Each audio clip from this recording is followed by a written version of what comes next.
We're going to discuss this further with Hussam Zumlot, head of the Palestinian mission to the UK, who is currently in the West Bank. Once again, we're seeing attacks. Once again, we're seeing people being killed, children in this situation. What do you say? What do you call on the international community to try and broker a ceasefire? What do you need to see happening?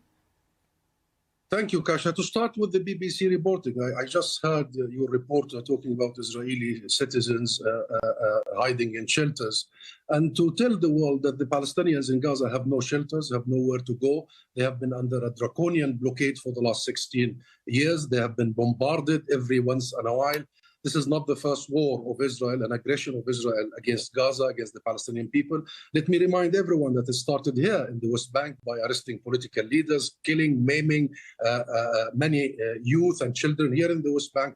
Then they moved to Gaza. It's a flagrant act of aggression, a war of Israel's choice.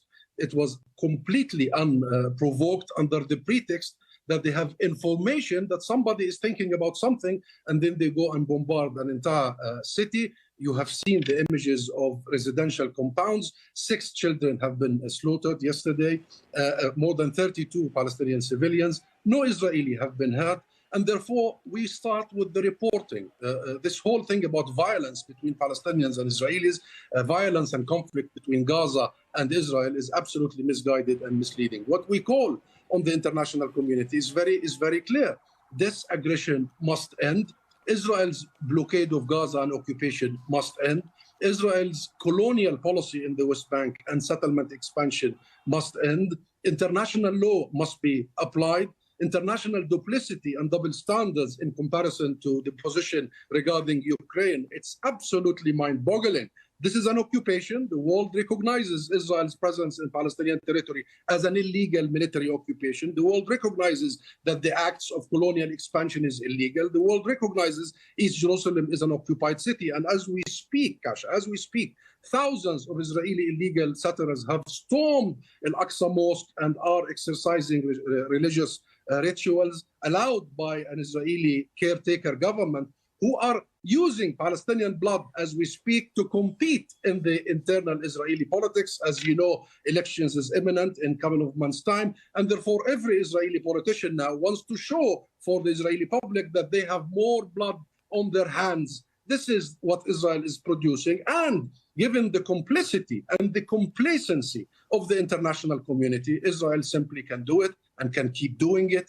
and can repeating the same war crimes, the same crimes against humanity. International law is clear. The commitments and responsibilities of the international actors, including the UK. When we hear from the United Kingdom Foreign Secretary that Israel has the right to defend itself, and when we hear that terrorism is what is at stake with Israel here, then we know that the UK government is giving a green light to the Israeli government and army to do what you have just reported. When we hear the American side saying that we fully back Israel in everything it does, and when you compare it to the situation in Ukraine and elsewhere, then you know that the international community is absolutely responsible since this whole thing started more than 104 years ago, the Balfour Declaration, the colonial legacy of Britain. Then you know that Israel is doing all that because it knows that it has impunity. I'm going to just interrupt because, yes, I appreciate the background, the history to which you're speaking about. But when we talk about, when Israel is talking about these threats that it is concerned about from Islamic Jihad, it is talking about targeting tunnels created by Islamic Jihad. I wonder if you can just explain to us the kind of intel that Israel potentially could have and why it has these concerns. What intel? What intel? Did you report any Israeli being harmed or killed? But you always report tens of Palestinians, primarily children, women, families, entire families being wiped out. Not this time only, every time. Last year in May, the year in 2014, every occasion, it's the Palestinians who get killed. And what information? Even if you have information, you go and you commit extrajudicial killing at your will, and you get the support of the US. Israel is the 4th strongest army on earth. It's a nuclear power. It has the Iron Dome by America that can intercept any rocket. And Israel is absolutely protected. The only people that are not protected is the people in Palestine, in the West Bank, in Gaza, in Jerusalem, everywhere. And let me say this, Kasha, very clearly.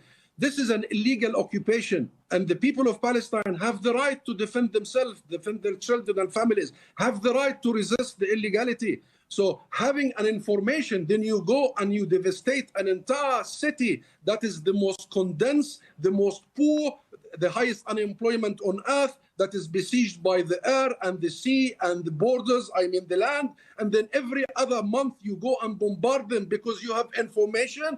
This is not international law. This is absolutely the rule of the jungle. This is thuggery. Israel is becoming the thug of the world, and it is allowed to be a thug of the world because of the blind, blatant support of the international actors, including the United States and the UK, primarily the United States. When I see, Kasha, when I see the statement of the Foreign Secretary, Liz Truss, yesterday, condemning the Palestinian violence and not having the guts to only condemn the violence against us, the babies, the children, then I know where to point the blame to. Hussam Zamlot, head of the Palestinian mission to the UK, all points that we will have to put to the other parties. Thank you very much for speaking to us, though, for the time being.